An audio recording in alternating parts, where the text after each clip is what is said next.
ओम गणगणपते नमः। जय माँ लक्ष्मी। दोस्तों, आज श्रावण मास महात्म्य में सुनेंगे शुक्ल पक्ष की तृतीया व्रत का महात्म्य। भगवान शंकर सनत कुमार से बोले, अब तुम श्रावण शुक्ल तृतीया तिथि को किया जाने वाला स्वर्ण गौरी व्रत सुनो। उस दिन प्रातःकाल स्नान करके 16 उपचार से भगवान शिव एवं माता गौरी की इस प्रकार से पूजा करनी चाहिए कि हे देवादिदेव, मेरे द्वारा की गई पूजा को आप स्वीकार करें। गौरी माता के व्रत की पूर्ति के लिए 16 बारें दंपतियों को देकर कहना चाहिए, मैं माता गौरी के प्रिय तथा व्रत पूर्ति के लिए उत्तम ब्राह्मण दंपतियों को बायना देता हूँ। चावल के आटे से निर्मित 16 पकवान बांस की 16 टोकरियों में रखकर उन पर वस्त्र रखकर पत्नी सहित 16 ब्राह्मणों को बुलाकर निवेदन करें, मैं व्रत की संपूर्णता और फल प्राप्ति के लिए बायना देता हूँ। अलंकार आदि से संपन्न पतिव्रत धर्मयुक्त शोभन सुहासिनी, इसे आप स्वीकार करें। इस प्रकार 16, 8, 4 या 1 वर्ष व्रत करके उद्यापन करना चाहिए। पूजा की समाप्ति पर कथा श्रवण कर व्यास जी का पूजन करना चाहिए। सनत कुमार भगवान शंकर से बोले, हे प्रभु, इस व्रत को सबसे पहले किसने किया? इसका क्या महात्म्य है? उद्यापन की विधि क्या है? इसको जानने की मेरी इच्छा है। भगवान बोले, हे नाथ, ब्रह्मा पुत्र सनत कुमार, मैं तुम्हारी जिज्ञासा अवश्य पूरी करूंगा। प्राचीन काल में सरस्वती नदी के तट पर सुवीला महानगरी थी। उसके राजा का नाम चंद्रप्रभा था। उस राजा की महादेवी और विशाला नाम की 2 रूप और लावण्य युक्त पत्नियां थीं। राजा चंद्रप्रभा महादेवी रानी को अधिक प्यार करता था। राजा उस पर अपनी जान छिड़कता था। एक दिन राजा शिकार खेलने के लिए वन में गया था। वहाँ उसने शार्दुल, सिंह, बारह, अरना भैंसे, हाथी आदि का शिकार किया। अब राजा को प्यास व्याकुल करने लगी। राजा वन में पानी के लिए इधर उधर घूमने लगा। घूमते हुए एक तालाब पर पहुंचा। उसने तालाब के जल से अपनी प्यास बुझाई। पानी पीने के बाद राजा ने इधर उधर देखा तो उसे दिखा कि तालाब के किनारे कुछ अप्सराएं गौरी की पूजा कर रही हैं। राजा ने उनसे पूछा, आप किस पूजा को कर रही हो? अप्सराओं ने उत्तर दिया, हम स्वर्ण गौरी का पूजन कर रहे हैं।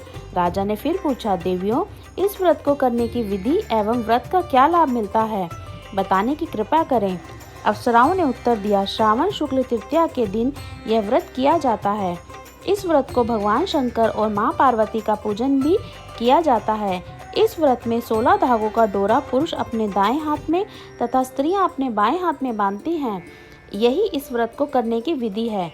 इस व्रत को करने से भगवान शंकर की कृपा से सब मनोकामना पूर्ण होती है। यही इस व्रत का फल है। यह सुनकर राजा चंद्रप्रभा ने भी श्रावण मास के शुक्ल पक्ष की तृतीया को अपनी दाईं भुजा में 16 धागों वाला डोरा डालकर व्रत किया। राजा ने कहा, हे माता गौरी, मैं इस डोरे को व्रत के लिए बांधता हूँ, मेरे ऊपर आप कृपा करना। इस प्रकार व्रत धारण कर राजा अपने महल में आ गया। रानी महादेवी जी ने राजा के दाएं हाथ में बंधे डोरे को देखा तो पूछा, यह क्या है? इस पर राजा ने व्रत के बारे में बता दिया। इस पर रानी क्रोध में भर गई और राजा के हाथ में बंधे डोरे को तोड़कर एक सूखे पेड़ में फेंक दिया। राजा ने रानी से कहा, ऐसा कर तुमने अच्छा नहीं किया, यह तुमने माता गौरी का अपमान किया है। इधर राजा की दूसरी रानी ने देखा कि सूखा पेड़ डोरे के प्रभाव से हरा भरा हो गया।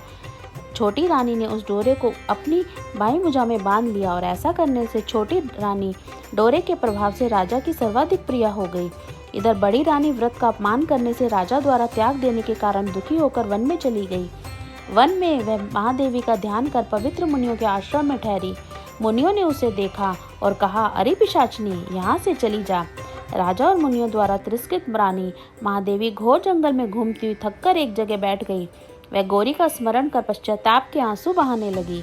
रानी को दुखी देखकर देवी को उस पर दया आ गई और उसे दर्शन दिए। रानी ने देवी को दंडवत प्रणाम किया और उनकी स्तुति करने लगी। हे देवी, आपकी जय हो, आपको बारंबार नमस्कार है। हे भक्त वरप्रदा, आपकी जय हो। हे मंगले मंगल रूपे, आपकी जय हो। इस प्रकार भक्ति के द्वारा देवी से वर प्राप्त करके बड़ी रानी ने गौरी अर्चन करके व्रत किया। व्रत के प्रभाव से राजा बड़ी रानी महादेवी को वनों से महलों में ले गया। देवी के प्रसाद से राजा तथा उनकी दोनों रानियों की सब इच्छाएं पूर्ण हुई। दोनों रानियों सहित राजा संपूर्ण राज्य का उपभोग कर समृद्धशाली हो गया। अंत में राजा व दोनों रानियां देह त्याग कर शिवलोक को चली गई।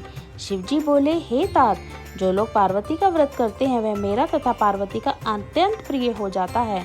इस लोक में सुख सुविधा भोग कर अपने शत्रु पर विजय प्राप्त कर अंत में मेरे लोक को चला जाता है। अब मैं तुम्हें इस व्रत की उद्यापन विधि बताता हूँ। शुभ तिथि शुक्रवार चंद्रबल ताराबल हो जाने पर मंडप में अष्टदल कमल के ऊपर धान्य उसके ऊपर घट स्थापित करना चाहिए। उस घट पर 16 पल का बना तांबे का पूर्ण पात्र रखना चाहिए। उस पूर्ण पात्र में तिल भरकर उसके ऊपर पार्वती तथा भगवान शंकर की प्रतिमा रखनी चाहिए। उसके ऊपर 2 श्वेत कपड़े और श्वेत रंग की यज्ञोपवीत रखी जाती है। विधि पूर्वक वेद मंत्रों से पूजन कराकर रात में जागरण करना चाहिए। अगले दिन प्रातःकाल पूजन करके हवन करें। पहले ग्रह होम फिर आधान होम करना चाहिए। जो मिश्रित तिल को घी में मिलाकर 1000 या 100 प्रधान आहुतियाँ देनी चाहिए। इसके बाद वस्त्र अलंकार धेनु आदि से आचार्य की पूजा करनी चाहिए। 16 बाने निकाल कर ब्राह्मणों को देना चाहिए। उन्हें भोजन कराना चाहिए तथा भोजन उपरांत दक्षिणा भी देनी चाहिए। इसके पश्चात अपने मित्रों संबंधियों को भोजन कराना तथा स्वयं भी भोजन करना चाहिए। यहीं पर श्रावण मास महात्म्य का आज का अध्याय समाप्त हुआ। बोलिए ओम नमो भगवते वासुदेवाय नमः। ओम नमः शिवाय। श्री शिवाय नमस्तुभ्यम।